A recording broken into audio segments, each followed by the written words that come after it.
আসসালামু আলাইকুম। হাজির হয়ে গেলাম আমাদের বেজিং ভ্রমণের আরেকটা নতুন পর্ব নিয়ে। গত পর্বেই আপনাদেরকে জানিয়েছিলাম আমাদের হারবিন ভ্রমণের সিদ্ধান্তের কথা, যেটা কিনা চায়নার একদম নর্থে রাশিয়া ঘেঁষা একটা বিভাগীয় শহর। সেদিন তারিখটা ছিল 2রা মার্চ 2025, আর আমাদের হারবিন যাওয়ার ট্রেনের সময় ছিল বিকেল 3:20। আর তাই আমরা 1টার মধ্যে হোটেল থেকে চেক আউট হয়ে মেট্রো নিয়ে আমরা বেজিংয়ের এই রেলওয়ে স্টেশনে চলে আসছিলাম। পৃথিবীর অন্যান্য উন্নত দেশের মতো বেজিংয়েও কিন্তু অনেকগুলো রেলওয়ে স্টেশন আছে। এই স্টেশনটা আমাদের হোটেল থেকে মোটামুটি কাছে হয়। আমরা এই স্টেশন থেকে ট্রেন নিয়েছিলাম।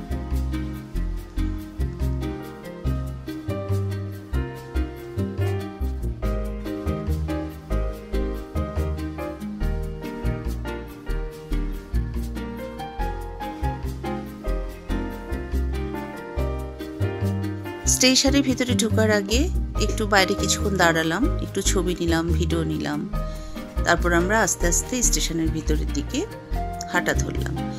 আর বেজিংয়ে কিন্তু এই যেরকম প্লাস্টিকের খুব মোটা মোটা পর্দা দেয়া থাকে সব শপিং মলের সামনে, সব দোকানে, হোটেলে, সবখানে। কারণ এটা ওই যে উইন্টারে যখন অনেক স্নোফল হয় তখন তো প্রচুর ঠান্ডা হয়, ওই বাতাসটা যেন না ঢুকতে পারে এই জন্য মোটা মোটা প্লাস্টিকের পর্দা দেওয়া থাকে।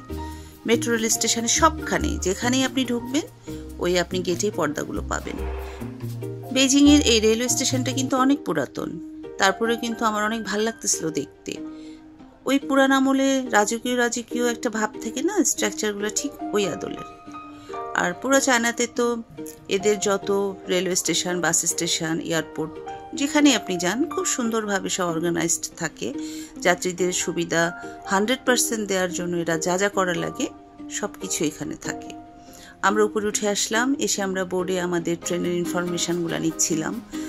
কত নাম্বার স্টেশন, কোন দিকে যেতে হবে, কটার সময়, আমরা সব নিয়ে আমরা আমাদের নির্দিষ্ট জায়গা, ওয়েটিং রুম আর কি, নির্দিষ্ট ওয়েটিং রুমে আমরা প্রবেশ করলাম।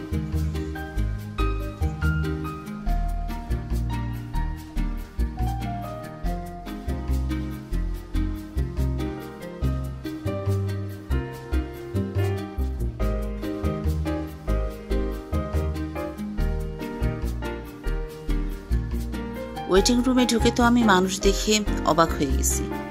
সবাই যে হারবিন যাচ্ছে তা কিন্তু না, বিভিন্ন রুটের বিভিন্ন টাইমে ট্রেনের যাত্রী এখানে। বেশিক্ষণ ওয়েটিং রুমে আমাদের অপেক্ষা করতে হলো না, জাস্ট 10 থেকে 15 মিনিটের মধ্যেই আমাদের গেট খুলে গেল। প্ল্যাটফর্মে ঢোকার আগে এখানে ইলেকট্রিক গেটে আইডি স্ক্যান হয়। আমাদের তো আর চাইনিজ আইডি নাই, আমাদের পাসপোর্ট দিয়ে কাজ হয়ে গেল। আমরা আমাদের পাসপোর্ট স্ক্যান করে এখন আমরা আমাদের নির্দিষ্ট প্ল্যাটফর্মের দিকে হাঁটা ধরলাম।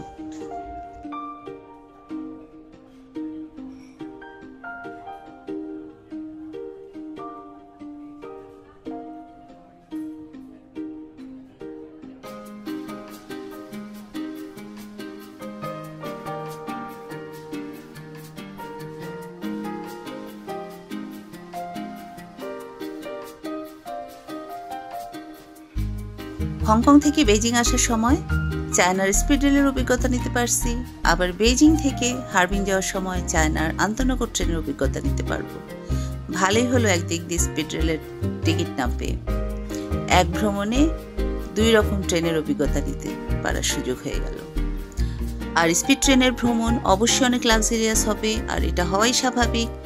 আর আমি যদি আন্তনগর ট্রেনের ভ্রমণের সাথে স্পিড রেলের তুলনা করতে যাই তাহলে তো এটা আমার বোকামি হবে। এটা আমি মেনে নিয়েছি। আর আমার কাছে যেটা টেনশন হচ্ছিল শুধুমাত্র যে 15 ঘন্টা যে টানা আমাকে একটা লম্বা জার্নি করতে হবে, এটুকুই। কিন্তু ঠিক আছে, এটারও একটা আলাদা রোমান্স আছে, তাই না? আমরা প্ল্যাটফর্মে ঢুকেই দেখলাম আমাদের জন্য ট্রেন অপেক্ষা করতেছে। এই ট্রেনই হবে আমাদের আগামী 15 ঘন্টার সঙ্গী। ইনশাল্লাহ আগামী 15 ঘন্টার মধ্যে এই ট্রেনে চেপেই আমরা চায়নার শীতলতম নগর হারবিনে প্রবেশ করব। আমরা ট্রেনে আমাদের নির্দিষ্ট বগিতে ওঠার আগে আমাদের শেষবারের মতো চেকিং হচ্ছিল। আর চাইনিজরা কিন্তু প্রচন্ড ডিসিপ্লিনড একটা জাতি। এরা কখনোই লাইন ব্রেক করে আপনার মাথার উপর দিয়ে, ঘাড়ের উপর দিয়ে সামনে আগানোর চেষ্টা করবে না। যখন যার টার্ন আসবে ঠিক তখনই এরা মুভ করবে। ট্রেনের প্রতিটা বগির জন্য কিন্তু আলাদা আলাদা অ্যাটেন্ডেন্স থাকে, আর প্রত্যেক অ্যাটেন্ডেন্স ট্রেন ছাড়ার আগে এভাবে যাত্রীদের আইডি পাসপোর্ট চেক করে তার যাত্রীদেরকে সে তার বগিতে ওয়েলকাম জানাবে। যে বগি যাত্রী হবে তার যে কোনো সমস্যা, যে কোনো প্রয়োজন, সে তার নির্দিষ্ট বগি নির্দিষ্ট অ্যাটেন্ডেন্সকে বললেই তা মুহূর্তে সলভ হয়ে যাবে।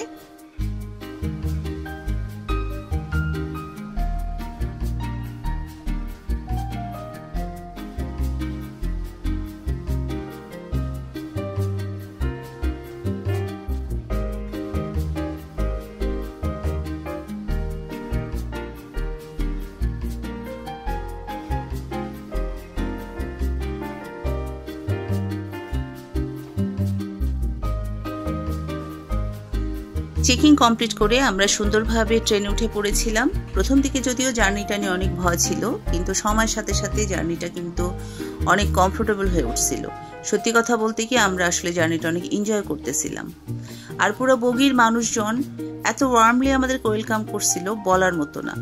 পুরা বগি আমাদের কাছে চলে আসছিল, এমনভাবে সবাই আড্ডা গল্প, মানে কি বলবো, যে দেখেন মনে হচ্ছে যেন একটা পার্কে বসে সবাই গল্প করতেছে, আড্ডা মারতেছে।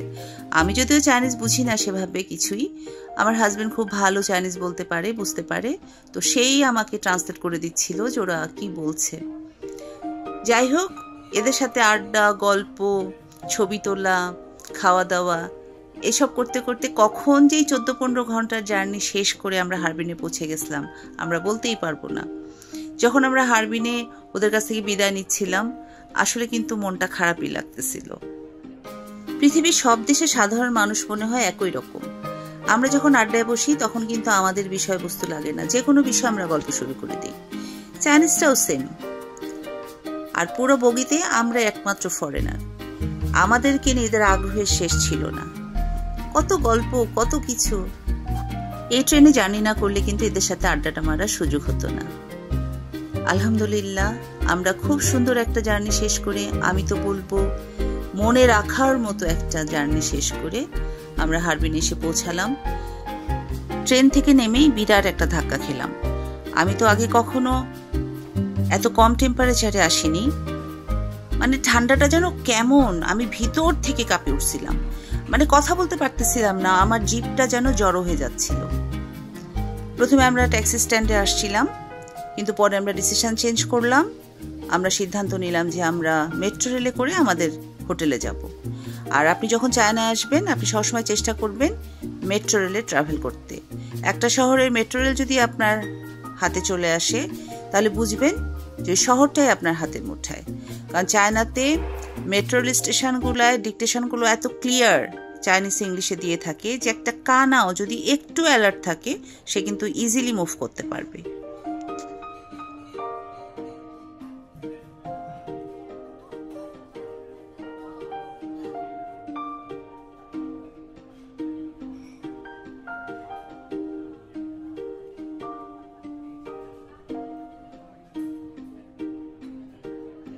যে এলাকায় আমাদের হোটেল আমরা সেই এলাকায় পৌঁছে গেলাম। কথায় বলে না, প্রথম দর্শনে প্রেম। আমিও ঠিক প্রথম দর্শনেই এই হারবিন শহরটার প্রেমে পড়ে গেলাম। হারবিনে আসলে আপনার মনে হবে আপনি রাশিয়ায় চলে আসছেন। হারবিনের সব বিল্ডিং হলো রাশিয়ার স্টাইলে তৈরি। হারবিনের খাবারে, হারবিনের রাস্তাঘাটে, হারবিনের মানুষের পোশাক আশাকে, ইভেন কি আপনি বিভিন্ন দোকানে বা সুপার মার্কেটে আপনি বিলবোর্ডে চাইনিজ ইংলিশের সাথে আপনি রাশিয়ান ভাষাতেও লেখা পাবেন। প্রচুর রাশিয়ান রেস্টুরেন্ট আছে, রাশিয়ান অনেক শোরুম আছে। আসলে আপনি রাশিয়ার একটা প্রভাব পাবেন হারবিনের প্রত্যেকটা জায়গাতে, প্রত্যেকটা বিষয়ে। মেট্রো রেল স্টেশন থেকে বের হয়ে আমরা শহরটা দেখতে দেখতে আমাদের হোটেলের দিকে হাঁটা দিলাম। আর হোটেলটা আমরা বেজিং থেকেই অনলাইনে বুক করে রাখছিলাম। হারবিনে যেহেতু এখন ট্যুরিস্টের সংখ্যা কম, তাই হোটেল কিন্তু অ্যাভেলেবেল। আর হারবিনের ট্যুরিস্ট মৌসুম হচ্ছে ডিসেম্বরের শেষ থেকে ফেব্রুয়ারির শেষ পর্যন্ত।